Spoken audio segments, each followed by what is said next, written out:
and it's focused on Vancouver. Yeah, it's really interesting to see those regional differences because, national polls are great for that big picture, that 30,000-foot view.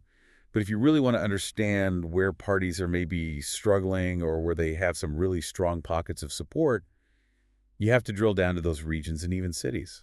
Absolutely. So our mission for this deep dive is to unpack why this Vancouver is awesome data might point to a Liberal lead in this upcoming election, at least in this pretty key urban center.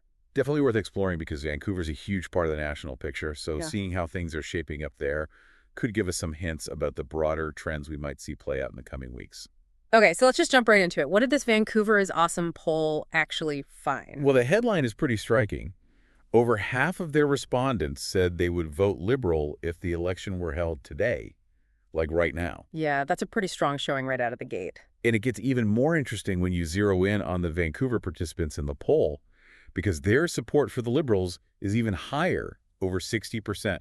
So you're saying there's a difference between the overall respondents to the poll and then those who specifically said they live in Vancouver? Exactly. Wow, so it's like extra strong in Vancouver proper. It seems that way, and I think that's where things get really interesting for our analysis. Okay, so we've got the Liberals with a pretty significant lead, and then who's trailing behind them?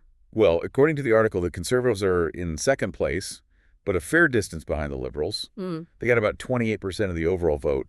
But when you just look at the Vancouver voters, that number drops down to 22%. So again, that difference between the overall poll and the specifically Vancouver voters is pretty notable. Yeah, that's quite a gap between the Liberals and Conservatives, especially within Vancouver itself. Yeah, and especially when you think about what you mentioned earlier about national polls, often showing the Liberals and Conservatives in a much tighter race, sometimes just a point or two separating them. Yeah, neck and neck.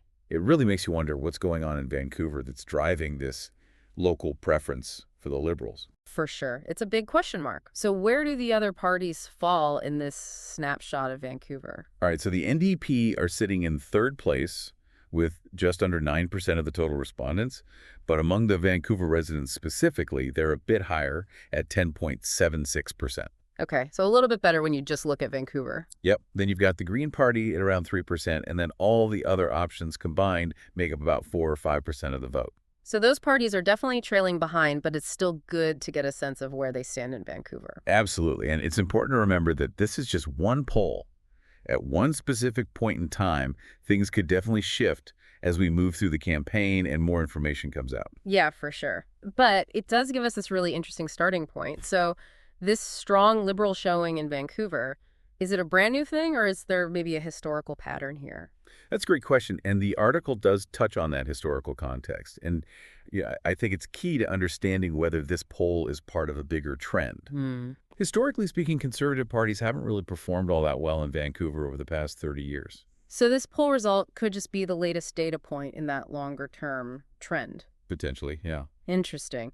So how far back are we talking? Well, the article gives some examples from 2000 onwards, and it points out that in that whole period, there have only been 2 conservative members of parliament elected in Vancouver. Okay. You had Wei Young, who represented Vancouver South for just one term, starting in 2011, and then Dave Emerson in Vancouver Kingsway. Over 2 decades, huh? That's pretty telling. Yeah, and Dave Emerson's story is actually pretty interesting. How so? Well, he was initially elected as a Liberal in 2004, and then re-elected as a Liberal in 2006. But then he did something that really surprised people. He crossed the floor and joined the Progressive Conservative Party. Wow, so he switched parties. Yep, and he served as a Progressive Conservative from 2006 to 2008. So he was initially elected as a Liberal and then flipped over to the Conservatives. Right. It just goes to show that these political journeys can be pretty complex. Totally, and it's a good reminder that even though these trends might exist, one individual's decision doesn't necessarily mean the whole city's political landscape is changing. Absolutely. So it's fascinating from that historical perspective, but I think it's important for us to also look at how this Vancouver is Awesome poll was conducted, because that helps us understand how much weight we should give to these numbers. Yeah, for sure. Methodology is key. So what can you tell us about how they went about doing this poll? Okay, so Vancouver is Awesome surveyed 1972 of their readers. All right.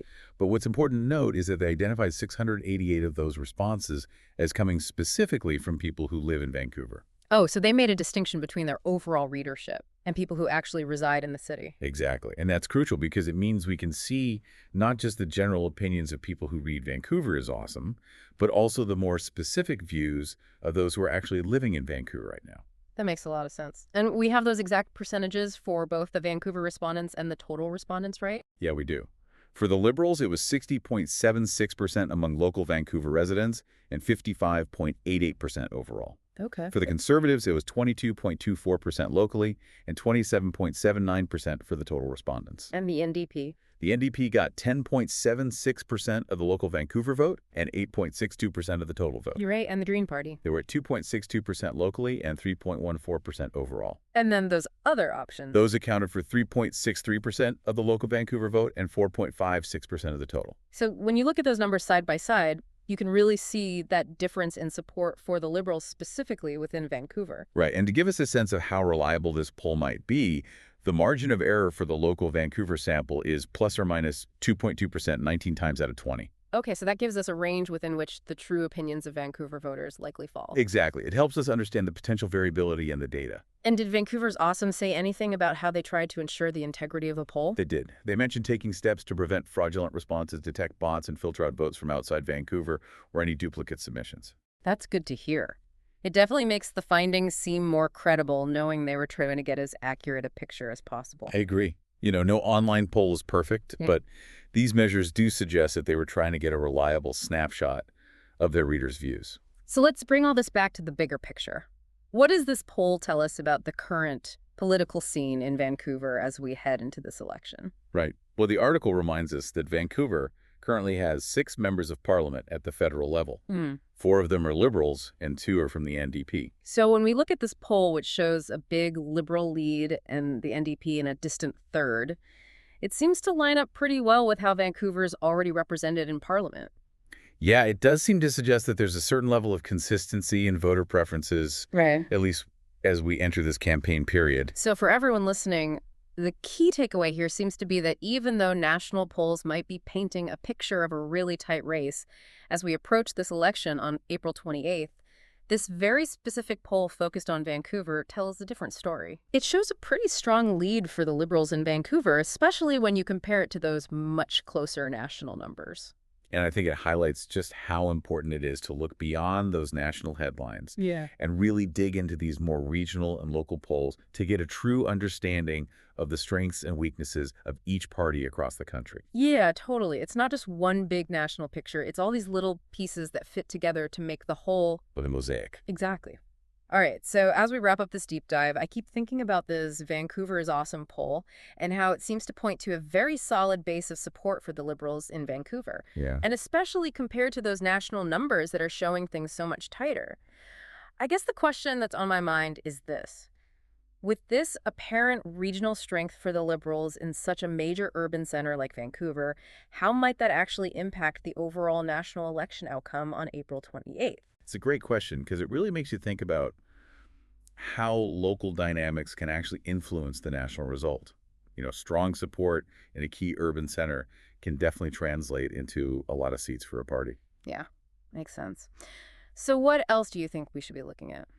Well, I think looking at similar polls in other big cities and regions across Canada would be incredibly helpful to really build a more complete picture of the national landscape. So trying to see if there are any other pockets of really strong support for certain parties in different parts of the country. Yeah, exactly. It all feeds into that mosaic of regional preferences that we talked about that ultimately determine who wins a federal election. Wow, so much to consider. It really shows how much complexity there is when you're trying to predict how an election is going to turn out. Definitely.